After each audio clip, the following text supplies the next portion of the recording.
Hey everybody, it's Kathy. Thanks for listening to Paranormal Tower.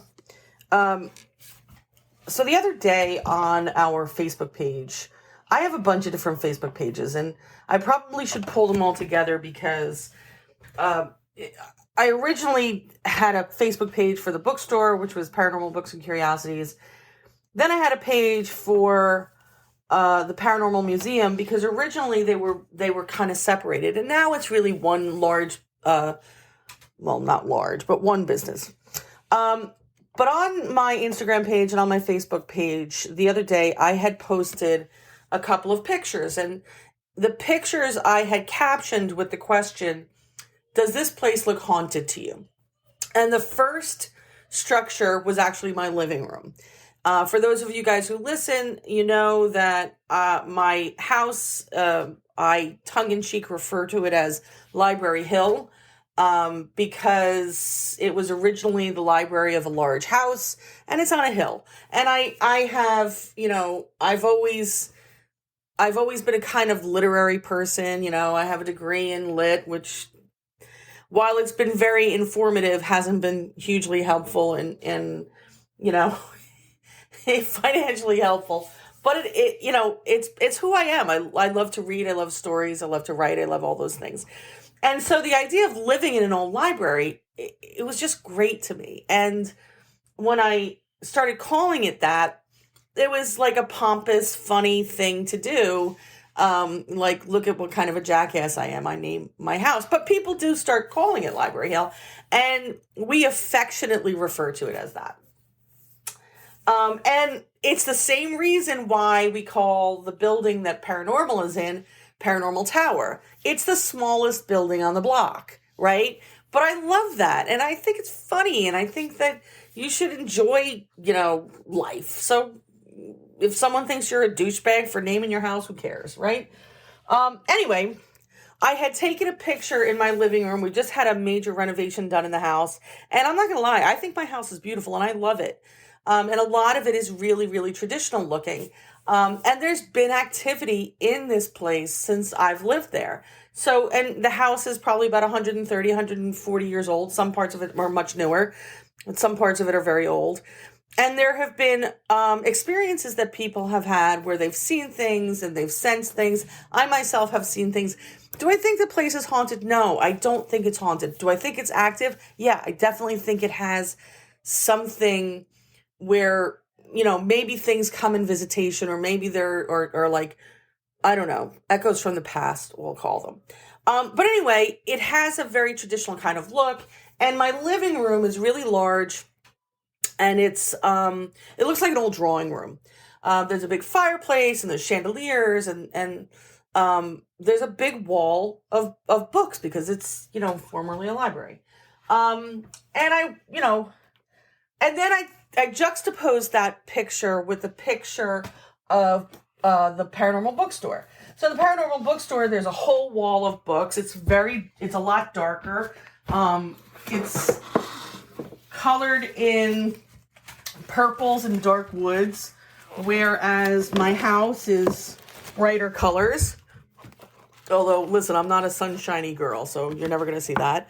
But it definitely looks kind of like a traditional haunted library. And that's how I wanted it to look. So when I renovated the bookstore, I intentionally chose that to evoke that sense. Now, the building itself, Paranormal Tower, is also over 100 years old.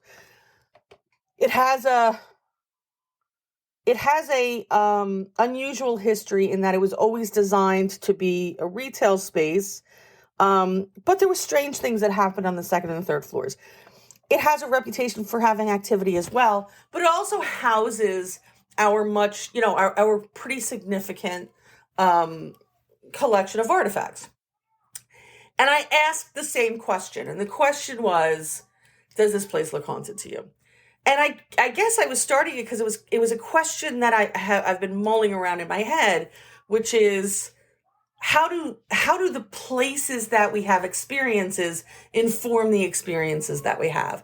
In other words, you don't walk into a supermarket and see a spirit necessarily, or you don't commonly do that.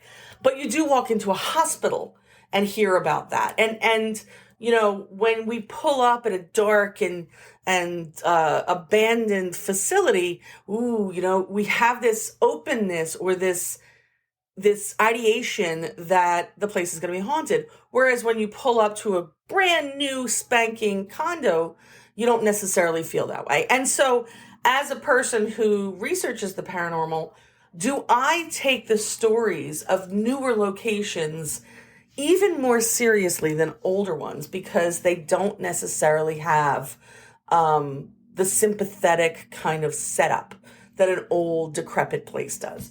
And I've been kicking this idea around a lot because a lot of people have been coming in, especially since the pandemic, or have been reaching out to me, and they're having experiences in their home, but they're saying, hey, my house isn't even that old. And it makes me realize that oftentimes when we're talking about a haunting, it's not really the building that's haunted. And it's not necessarily the land, but sometimes it's just us being able to have experiences or evolving to the point where we're having experiences that we didn't have before. But the greater kind of idea that I've been kicking around is just how much do we imbue our buildings with the hauntings that we experience in them? And how much of that is informed by the movies that we watch and our aesthetic sensibilities? That's what my intention was. And I asked literally the same question twice using two different images. And on my Facebook page, Paranormal New Jersey, or Paranormal Books and Curiosities Facebook page, somebody responded by essentially saying every paranormal business in the world claims to be haunted. To which I kind of was tongue-in-cheek, kind of saying, every church claims that God's there. Every grandkid thinks their grandmother's the best. And I understood that what this person was doing was implying that by claiming activity, people were inherently being fraudulent, right?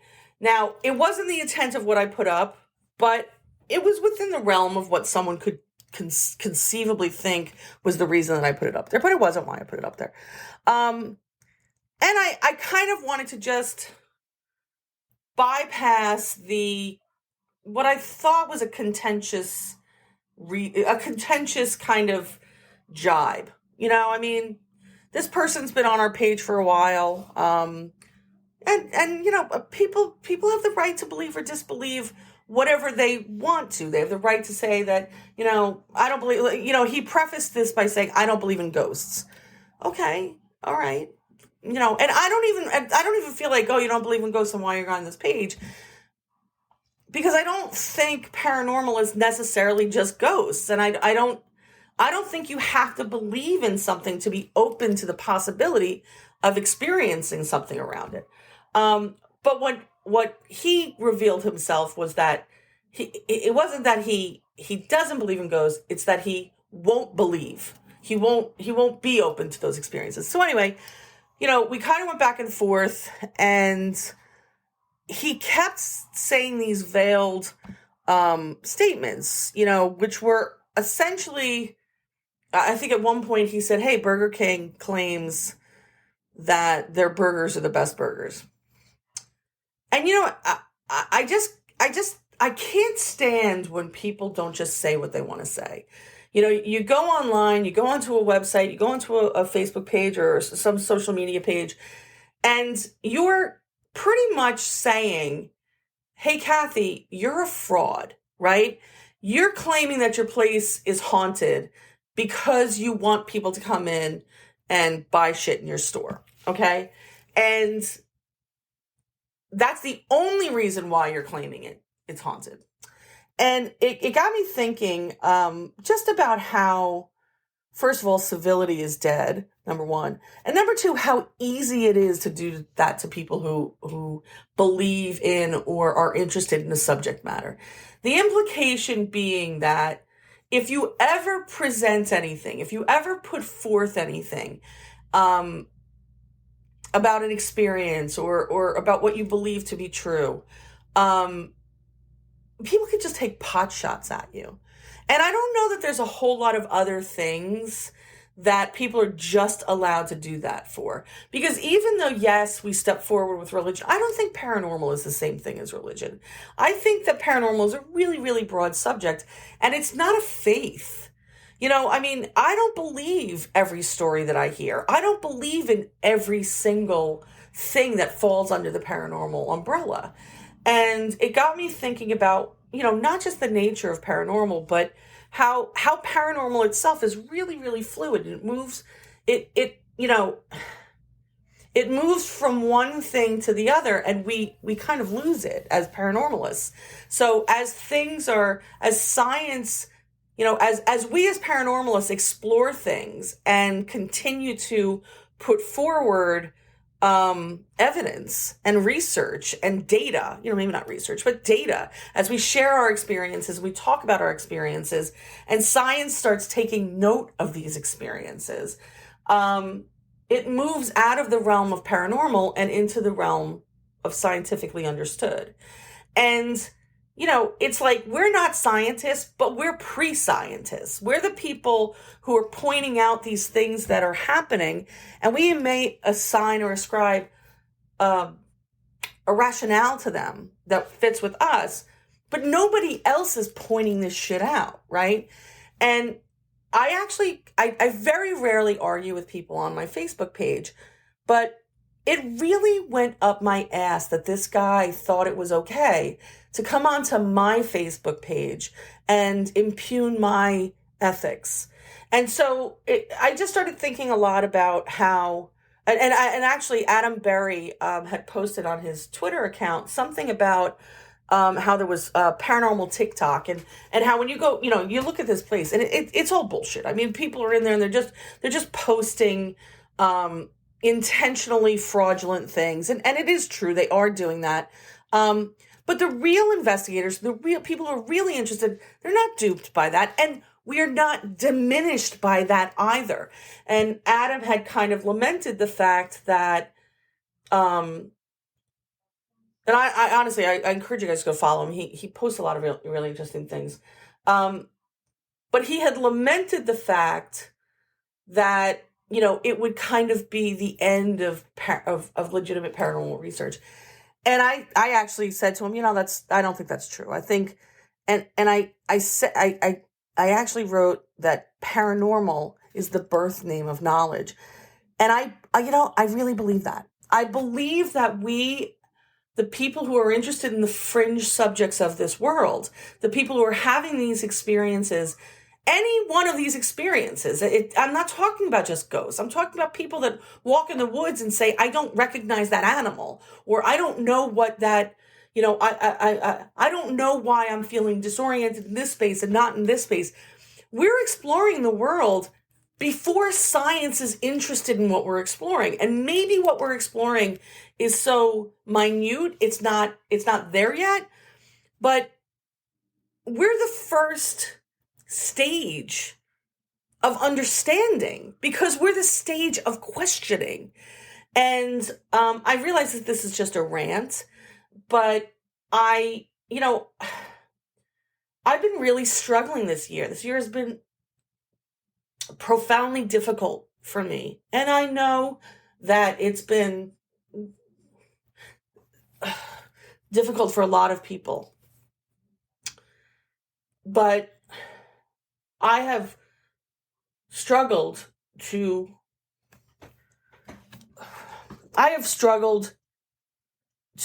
retain my focus and my passion for the paranormal. And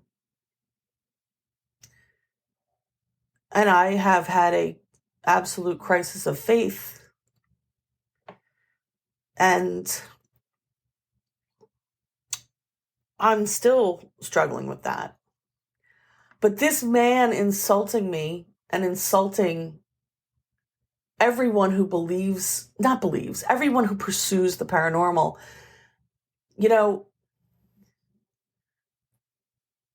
has caused me to reassess why the paranormal and why paranormal, the museum, the shop, the tower is important to me. And it's because you don't get to bully people because you believe one thing and you don't believe what they believe. You don't get to push the people around who have had profound experiences in their lives, who don't necessarily understand it, but who think it might fall outside the realm of what is strictly accepted as forensic science. You don't get to push my tribe around. And so anyone that's listening to this, if you have a casual or cursory or even a very deep understanding or deep belief in or passion for the study of the paranormal, I want you to know that I built paranormal for you. I built it because I wanted you to have a place that you could be proud of, because I felt that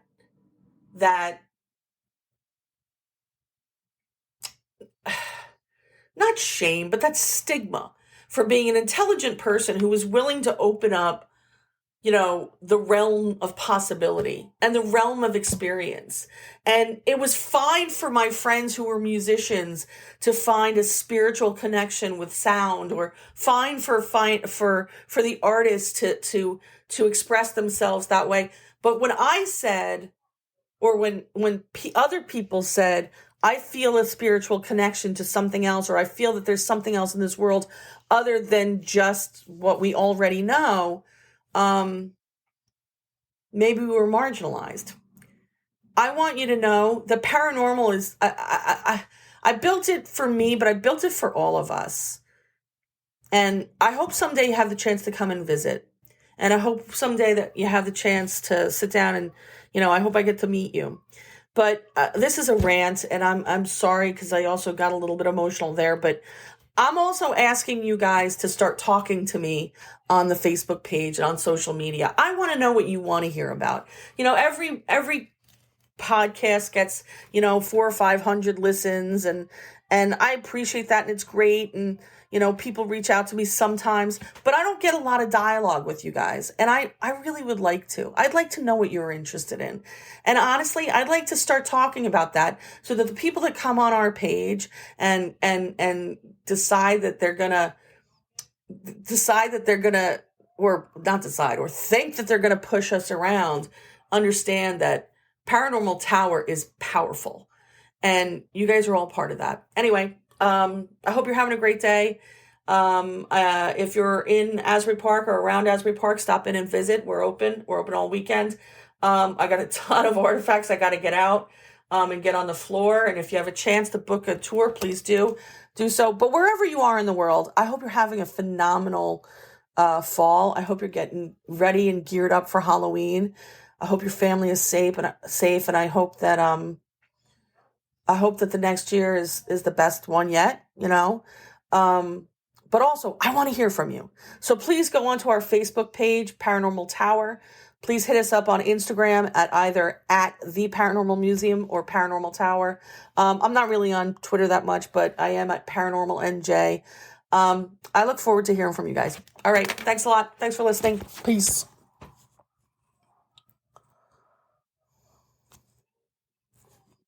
And I completely forgot that I wanted to do a couple of shout outs. I also wanted to encourage you guys who enjoy listening to the podcast and follow us on Facebook and all of that great stuff. If you want to become a member of the team, please go to patreon.com/paranormal. And I wanted to give a shout out to some of our new patrons. You guys are, honestly, you're just awesome. I want to give a shout out to Roguelocks. Thanks so much for jumping on the team. To Jacqueline Boatwright, thank you again so much. I want to say hey to Christina and hey to Moss. Thank you guys so much for your support. Again, if you want to, you can join for as little as $2 a month. We do artifact reveals once or twice a month. And I do update from time to time, trying to get better at doing that. I did just recently send out a pretty cool little swag package. But you go to patreon.com/patron. I'm sorry, Patreon. buzzsprout9242658.com/paranormal. Thanks again for listening to Paranormal Tower.